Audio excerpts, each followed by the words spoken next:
we sent our briefers to the IAEA in Vienna to make the case for why this was a hidden facility. In North Korea, we provided full support to policymakers both before and after North Korea's nuclear and missile tests. But we have to do even better. We're working to gain greater insight into the leaders of these countries, the decision-making process that's involved, particularly when it comes to the issues I just discussed. When the stability of entire regions is at stake, no effort is too great. We have got to know both the capabilities and the intentions of all states that either have or aspire to weapons of mass destruction. Let me mention a third area that's becoming of increasing concern, which is the area of cybersecurity. The agency is working with partners throughout government to understand the threat from hackers, from foreign intelligence services, and from other adversaries that are trying to penetrate or disrupt vital computer systems. In my mind, the next Pearl Harbor could very well come from a cyber attack on our power grid, our financial centers, or our transportation systems. Cyber attacks are increasing in number and sophistication. Our operators and analysts are focused on trying to figure out who is targeting the United States in cyberspace. What systems do they want to infiltrate? What capabilities are they using to get at us? With that knowledge and understanding, our government can develop defenses and we can work to neutralize the threat. The last area I wanted to mention is that regarding global coverage in today's world. Counterterrorism, support to the military in the war zones, counterproliferation, cybersecurity are obviously high-profile, high-priority missions. But they only represent part of our responsibility. The agency must also provide global coverage. It must know the whole world.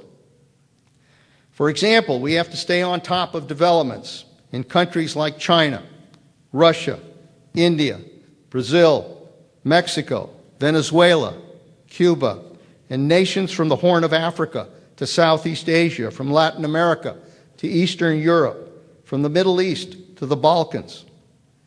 We've got to be prepared to handle simmering hotspots that suddenly boil over very quickly and can overwhelm policymakers.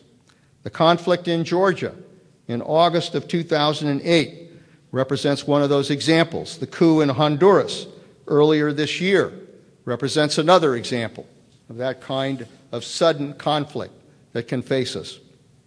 At the same time, we've got to inform policymakers about potential crises down the road, problems that could result from demographics, from natural resource trends. Let me give you some examples. Consider the fact that 1 out of every 3 people in the developing world lives in a slum and is living in terrible poverty. The number of people living in those conditions is expected to grow by 50% to 1.5 billion in the next 15 years. So many more people with few educational or economic opportunities could worsen ethnic or religious tensions and increase social unrest. Another example, the number of people suffering from chronic hunger has risen to more than 1 billion, a 25% increase since the year 2000. This vulnerable group bears the brunt of rising food prices, as we saw last year. The jump in prices led to calls for more humanitarian aid, as well as protests and violence in a number of countries. Another area, climate change. Helping policymakers understand the national security implications of global warming is also a part of the CIA's global mission. We recently opened a center dedicated to this issue. Its charter is not the science of climate change, but the national security impact of things like rising sea levels, population shifts, and increasing competition for natural resources. The Center will provide support to policymakers as they negotiate, implement, and verify international agreements. And it will reach out to the academic world and to think tanks that are studying climate change. The objective is obvious. It's better knowledge and insight on a topic that is very worthy of our attention. The whole purpose here is to make sure we are not surprised. It's the CIA's charge to help policymakers foresee and understand and meet all of these challenges. Our focus on urgent threats and on these hard targets cannot leave us vulnerable to surprise anywhere in the world. After 8 years of intense focus on counterterrorism and support for the military, we have to be careful that we are not so focused on the obvious threats that we become vulnerable to the ones that are not so obvious. To confront this challenge, the CIA will do everything possible to ensure that we are a truly global service. We've got to develop stronger capacity to cover emerging regional powers. We've got to build deeper analytic bench strength in order to give the President advanced knowledges on these crises. And we've got to do more to collect and analyze information that is hidden from plain sight. And none of this is easy, and none of this is cheap. Given the current state of the federal budget, something that I'm very familiar with, as former chairman of the House Budget Committee and as director of the Office of Management and Budget, the CIA will have to find ways to accomplish its goals without some kind of big new infusion of funds.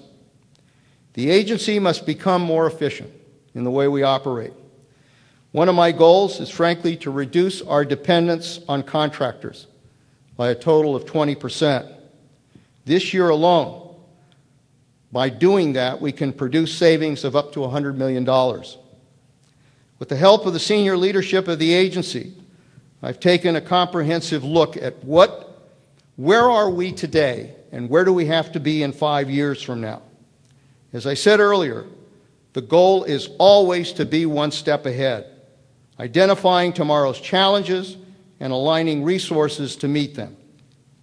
We intend to be clear about our needs in defending the country, but I also will insist that when the agency goes to the administration and the Congress for resources, that we can justify those requests with candor and with credibility. Much has been said and written in recent months about the agency's relationship with Capitol Hill. Let me give you my perspective. I cannot do this job without the support and partnership of the Congress. At a time of partisanship and distrust, more so than I've ever seen in the 40 years that I've been in Washington, every issue becomes part of a soundbite war. My goal must be to try to restore trust between the CIA and the Congress, both parties in the Congress. Having served in the Congress for 16 years, having worked with the Congress in a number of other capacities, I know the value of a solid relationship with the oversight committees. If the CIA is to have the resources and authorities it needs to accomplish its mission, lawmakers must understand what we do and have confidence in how we do it. At the best, oversight improves the agency, making it stronger and making it more effective.